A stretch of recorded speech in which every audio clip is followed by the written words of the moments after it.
Hare Krishna. Om Ajnanatimmirandhasya Jnananjana Shalakaya Chakshurunmilitam Yena Tasmai Shri Gurave Namaha. I acknowledge the traditional owners of the land and may pay my respects to elders past, present and emerging. My prostrated obeisances to Swamiji. My heartfelt gratitude to Subramaniam Ramamurthy ji, National President. Akila Ramaratnam ji, National General Secretary. And all the senior members of VHP and the organizers. My heartfelt gratitude for having me here. The topic that we were given was the cultural needs of the Hindu community in Australia, and it's just amazing to see a diverse range of perspectives even amongst the Hindu community. And this is what makes us so powerful, unity in diversity. So the agenda looks something like this in the next 8 to 10 minutes. Growing presence of the Hindu diaspora in Australia. What does that look like? What are the cultural needs of the Hindu community in Australia, and what are the unmet demands? And the action plan for addressing the gaps. Again, we can make it a bit conversational if you have any inputs.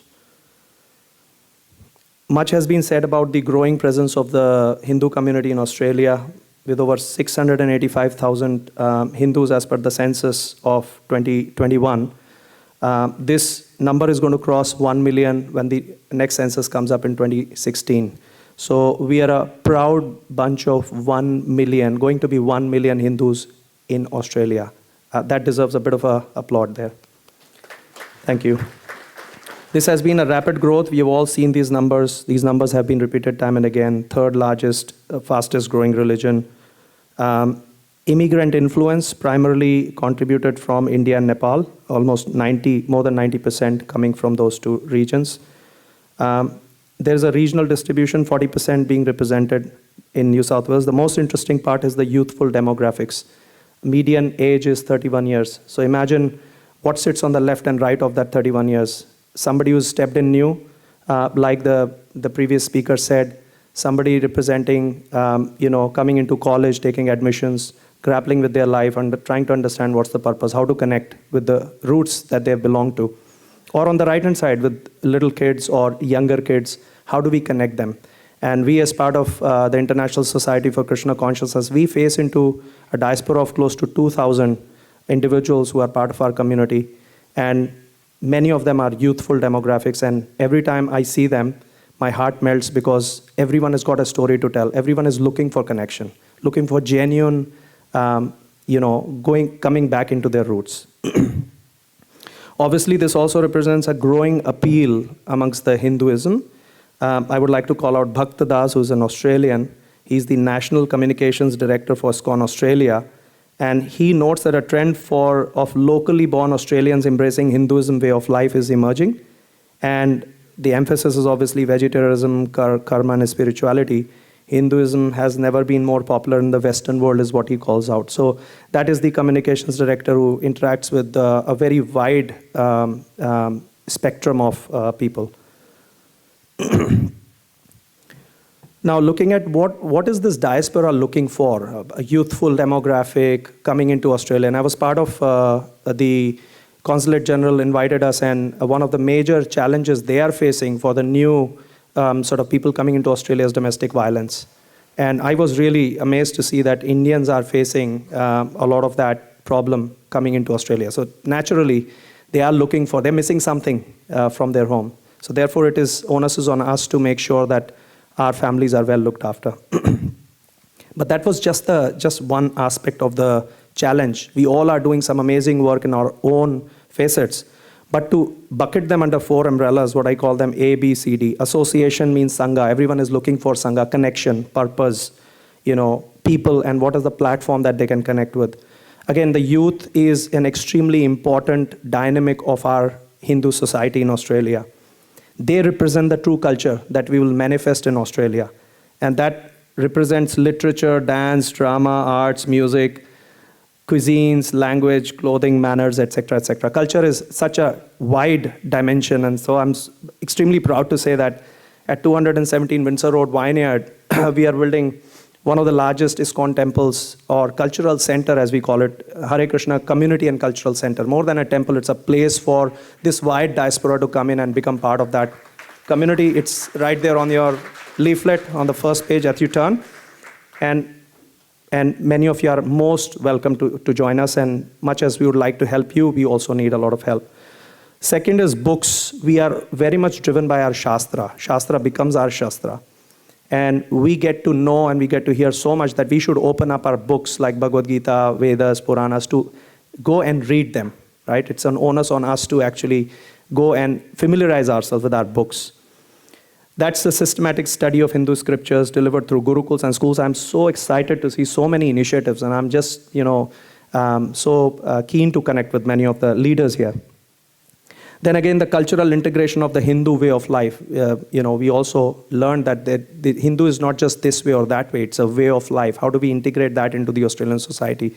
How do we become part of that? The third is the contemplation, which we call sadhana, or the spiritual practices. How do we go deeper into our practices rather than become shallow Hindus, Sanatanis, just stand up and chant? How do we understand deeply what is my roots, and how do we then propagate that to our fellow Hindus? That's extremely important. So we have a very diverse set of Hindu practices, and we call it the yoga ladder, whether it be karma yoga, dhyan, gyan, or bhakti, or whatever it is. But it's a ladder. It's a very inclusive process. And then again, COVID has taught us that virtual platforms are amazing ways to bring the spiritual realizations together.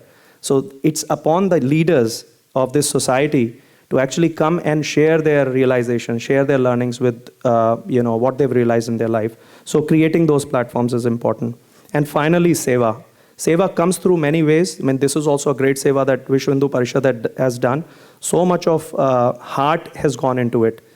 कहते हैं भाषा को translate किया जा सकता है, but emotions को translate नहीं किया जा सकता. You cannot translate emotions, you can translate languages. Hindi can be translated in many ways, but how will you translate the Hindu emotion that is emerging out of this crowd? It's impossible. So we have to understand those emotions when we interact with each other and become very, very inclusive. Arunesh ji said, we should actually embrace the way of life that we lead.